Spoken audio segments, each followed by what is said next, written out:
Assalamualaikum warahmatullahi wabarakatuh.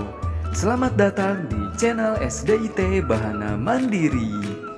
Jangan lupa subscribe, share, dan like agar Miss dan Mister semakin semangat membuat video kreatif lainnya. Terima kasih ya. Baiklah anak-anak, mari kita saksikan. Materi yang akan dipelajari di subtema 3 adalah Assalamualaikum kelas 2, selamat pagi. Tetap semangat ya. Kita belajar tematik kembali bersama Miss Nisa, Miss Hilda, dan Mr. Andi. Hari ini kita belajar tema 5, subtema 2. Ingat, sebelum belajar, jangan lupa berdoa ya agar kita selalu diberi kemudahan dalam memahami pelajaran oleh Allah Subhanahu wa Ta'ala. Dan awali selalu kegiatan kalian dengan membaca basmalah. Bismillahirrahmanirrahim. Baiklah teman-teman, marilah kita saksikan video pembelajaran untuk hari ini. Ayo anak-anak, kita belajar bahasa Indonesia bersama Mr. Andi. Assalamualaikum warahmatullahi wabarakatuh. Sobahul khair semuanya. Halo anak kelas 2 yang soleh dan solehah. Alhamdulillah sekarang kita belajar tematik di tema 5 subtema 3. Kali ini Mr. Andi akan membahas mengenai ungkapan permintaan maaf dan puisi. Selamat menyaksikan. Ungkapan permintaan maaf. Perhatikanlah gambar berikut ini. Anak-anak kelas 2 sedang bermain di halaman rumah. Mereka melakukan berbagai aktivitas. Ada yang bermain dan ada yang duduk-duduk sambil berbincang. Rasti dan beberapa temannya bermain petak umpet di halaman rumah. Wayan mendapat giliran jaga. Ia pun sibuk mencari persembunyian teman-temannya. Suatu ketika, Budi keluar dari persembunyiannya. Ia berlari kencang untuk menghindari kejaran Wayan. Tiba-tiba Togar lewat di dekatnya. Budi menabrak Togar hingga terjatuh. Budi dan teman-temannya menolong Togar. Tak lupa, Budi meminta maaf kepada Togar. Togar pun memaafkannya. Anak-anak pun beraktivitas kembali. Kira-kira mengapa Budi meminta maaf kepada Togar? Karena Budi tidak sengaja menabrak Togar hingga terjatuh. Apakah Togar memaafkan Budi? Ya, Togar memaafkannya. Dari sini kita belajar, jika kita melakukan kesalahan, maka hendaknya kita meminta maaf dan belajar untuk saling memaafkan. Makna ungkapan permintaan maaf. Ungkapan permintaan maaf merupakan kalimat yang dikemukakan seseorang untuk meminta ampunan atas suatu kesalahan yang telah ia lakukan. Ketika kita akan meminta maaf kepada orang lain, pastikan dengan bahasa yang santun. Perhatikanlah gambar percakapan berikut ini. Rasti meminta maaf kepada Titus. Kenapa Rasti meminta maaf kepada Titus? Karena Rasti tidak bisa hadir ke acara ulang tahun Titus. Maka Titus pun harus memaafkan Rasti. Rumah Togar berada di dekat pantai. Dia sering mengajak teman-temannya bermain di pantai. Di sana mereka bermain sekaligus mengagumi ciptaan Allah. Mereka bersyukur atas keindahan alam di pantai. Untuk mengungkapkan kekagumannya, Togar pun melantunkan puisi. Simaklah puisi berikut ini. Pantai.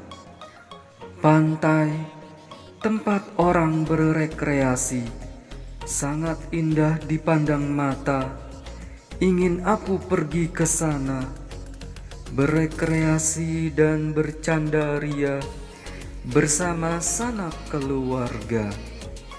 Aku senang pergi ke sana, bisa main selancar dan main ombak.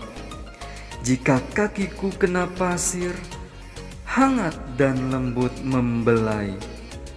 Pantai di waktu pagi dan sore hari sungguh sangat menawan hati. Cahaya matahari menyinari. Nanti kalian bisa berlatih membaca puisi di rumah masing-masing ya. Dari puisi yang kalian simak tadi, mari kita jawab pertanyaan-pertanyaan berikut ini dengan tepat. Apa yang diceritakan dalam puisi tersebut? Ya, tepat sekali, yaitu pantai. Kegiatan apa yang bisa dilakukan di pantai? Ya, tepat sekali, yaitu bermain selancar dan bermain ombak. Selain itu, bermain istana pasir. Kapan waktu yang indah untuk menikmati pantai? Ya, di waktu pagi dan sore hari. Ayo anak-anak, kita belajar matematika bersama Miss Nisa. Assalamualaikum anak-anak, bagaimana kabarnya? Semoga tetap semangat ya. Sekarang kita belajar matematika bersama Miss Nisa. Anak-anakku semua, kalian tentu masih ingat kan? Ada beberapa macam satuan panjang yang biasa dipakai untuk mengukur panjang benda. Antara lain yang sudah kita ketahui adalah satuan panjang sentimeter dan satuan panjang meter. Ingat ya, 1 meter sama dengan 100 sentimeter. Kita akan belajar menghitung menggunakan ukuran panjang dan kita akan mencoba menjawab pertanyaan-pertanyaan soal cerita yang berhubungan dengan satuan panjang. Ayah Ahmad memiliki kayu berukuran panjang 4 meter. Ahmad meminta sepotong kayu sepanjang 150 cm. Berapa sentimeter sisa kayu yang telah dipotong? Baiklah teman-teman, mari kita jawab bersama-sama pertanyaan nomor 1. Diketahui, Ayah Ahmad memiliki kayu berukuran panjang 4 meter. Lalu, Ahmad meminta sepotong kayu tersebut sepanjang 150 cm. Pertanyaannya, berapa sentimeter sisa kayu yang telah dipotong? Karena yang ditanyakan adalah satuan panjang sentimeter, maka kita harus mengubah satuan panjang menjadi ke sentimeter terlebih dahulu. Mula-mula, ayah memiliki kayu sepanjang 4 meter. Kita ubah satuan panjangnya menjadi sentimeter. Berarti 4 meter sama dengan 400 cm. Selanjutnya kita kurangi dengan potongan kayu yang diminta oleh Ahmad, yaitu 150 cm. Jadi 400 cm dikurang 150 cm sama dengan 250 cm. Maka kayu yang tersisa adalah 250 cm. Bagaimana teman-teman? Mudah sekali kan belajar mengukur satuan panjang? Yuk kita ke soal selanjutnya. Melanie memiliki pita merah sepanjang 3 meter. Pita tersebut dipotong sepanjang 100 cm. Potongan pita tersebut untuk menghiasi kado ulang tahun. Berapa sentimeterkah sisa pita Melanie? Diketahui Melanie memiliki pita sepanjang 3 meter. Lalu pita tersebut ia potong sepanjang 100 cm. Pertanyaannya, berapa sentimeterkah sisa pita Melanie? Kita ubah satuan panjang menjadi sentimeter terlebih dahulu. Panjang pita Melanie diketahui 3 meter. 3 meter sama dengan 300 cm. Setelah itu kita kurangi dengan jumlah pita yang dipotong oleh Melanie, yaitu 100 cm. Maka 300 cm dikurang 100 cm sama dengan 200 cm. Nah, bagaimana? Mudah sekali kan? Semoga kalian paham ya dengan penjelasan dari Miss Nisa. Oke teman-teman, sekarang kita akan mempelajari kegunaan alat ukur. Alat ukur yang biasa digunakan untuk mengukur panjang. Kalian masih ingat kan alat ukur apa saja yang bisa digunakan untuk mengukur panjang? Nah, betul sekali, ada penggaris atau mistar, lalu ada roll meter, lalu ada apa lagi ya? Ada meteran pita, dan juga ada jangka sorong. Teman-teman tahu tidak, ternyata setiap alat ukur tersebut memiliki kegunaan masing-masing loh. Sekarang yuk kita cari tahu kegunaan alat ukur yang dapat digunakan untuk mengukur suatu panjang benda. Ibu Melani adalah seorang penjahit. Sebelum mulai menjahit, dia memotong-motong kain. Untuk mengukur panjang kain yang akan dipotong, kira-kira alat ukur apa yang tepat digunakan oleh Ibu Melani? Benar sekali, yaitu meteran pita. Meteran pita biasa digunakan oleh penjahit untuk mengukur panjang bahan yang akan digunakan. Baiklah, selanjutnya Pak Danu adalah seorang tukang kayu. Dia akan memotong kayu tersebut sebelum digunakan. Untuk mengukur panjang kayu yang akan dipotong, alat ukur apakah yang tepat digunakan untuk Pak Danu? Ya, alat ukur yang bisa digunakan oleh Pak Danu yaitu adalah roll meteran. Roll meteran biasa digunakan oleh tukang kayu atau tukang bangunan untuk membantu pekerjaannya. Tahukah kalian apa itu jangka sorong? Jangka sorong adalah alat ukur yang ketelitiannya dapat mencapai 1/100 mm. Jangka sorong terdiri dari dua bagian diam dan bagian bergerak. Jangka sorong digunakan untuk mengukur kedalaman celah atau lubang pada suatu benda.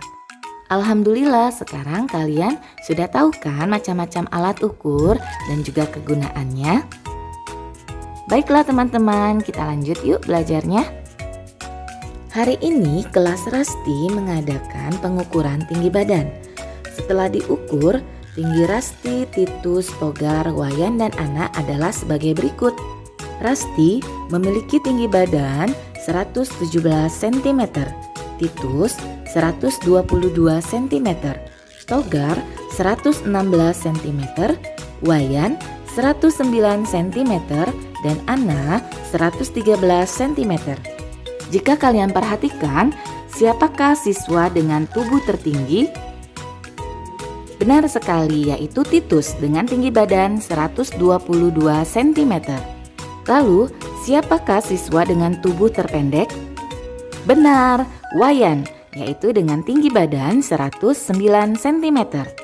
Sekarang marilah kita urutkan siswa dari yang bertubuh tertinggi sampai ke tubuh terpendek. Pertama yang paling tinggi adalah Titus 122 cm. Selanjutnya Rasti dengan tinggi 117 cm, lalu ada Togar 116 cm, Ana 113 cm, hingga yang paling terpendek adalah Wayan yaitu dengan tinggi 109 cm. Oke anak-anak, sekian penjelasan dari Miss Nisa ya. Mari anak-anak kita belajar pendidikan kewarganegaraan bersama Miss Hilda. Assalamualaikum anak-anak, kembali lagi belajar bersama Miss Hilda. Kali ini kita akan belajar pendidikan kewarganegaraan yang ada di subtema 3. Materi yang pertama yaitu mempraktikkan sikap sila keempat Pancasila. Silahkan buka buku paket kalian pada halaman 108 ya. Anak-anak, sebelum kita mulai, apakah kalian masih ingat bagaimana ya bunyi dari sila keempat Pancasila? Ya, benar sekali. Kerakyatan yang dipimpin oleh hikmat kebijaksanaan dalam permusyawaratan perwakilan. Anak-anak kelas 2 senang bermusyawarah. Sebelum bermain, Rasti dan teman-temannya selalu bermusyawarah, seperti memilih permainan yang akan dilakukan. Teman-teman, bagaimana jika hari ini kita bermain benteng? Aku setuju. Bagaimana dengan teman-teman? Ya, aku juga setuju. Anak-anak, percakapan yang kalian simak adalah contoh mempraktikkan musyawarah dalam kehidupan sehari-hari. Rasti dan teman-temannya senang sekali bermusyawarah. Musyawarah adalah untuk mencapai mufakat. Mufakat itu adalah kesepakatan bersama. Seluruh siswa melakukan musyawarah dengan tertib. Tidak ada yang memaksakan pendapatnya. Akhirnya diputuskan bahwa mereka akan bermain benteng. Pihak yang usulannya tidak dipakai tidak merasa kecewa. Mereka dapat menerima hasil musyawarah tersebut.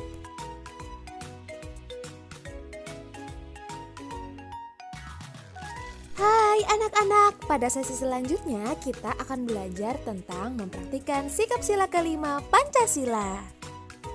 Berkeadilan sosial dalam kehidupan sehari-hari. Coba kalian amati ya gambar berikut ini. Gambar berikut adalah gambar lambang Garuda Pancasila dan lambang padi dan kapas.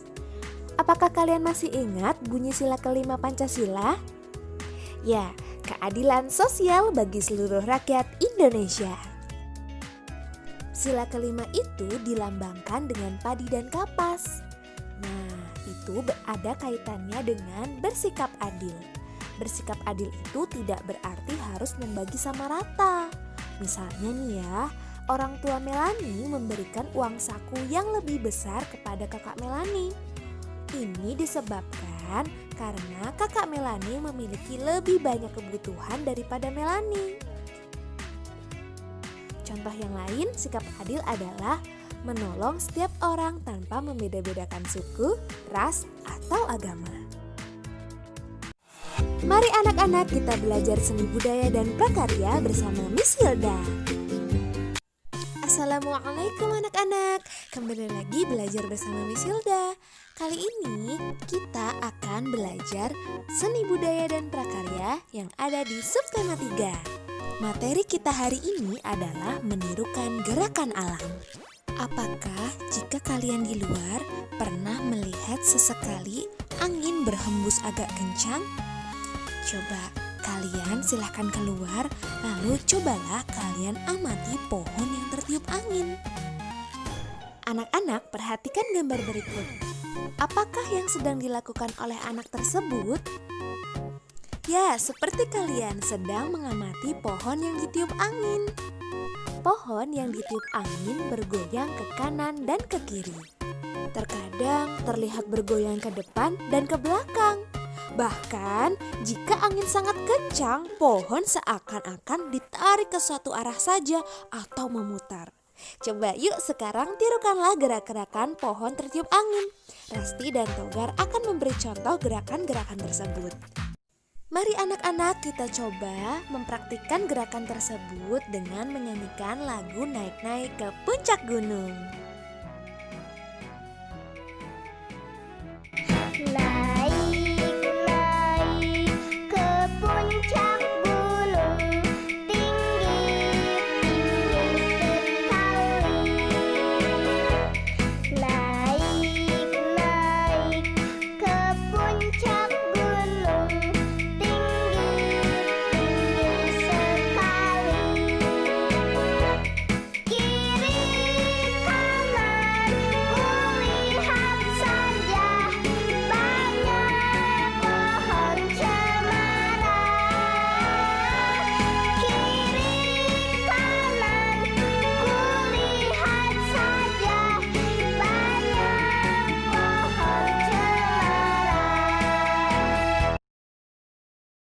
Alhamdulillah, pembelajaran tematik hari ini telah selesai.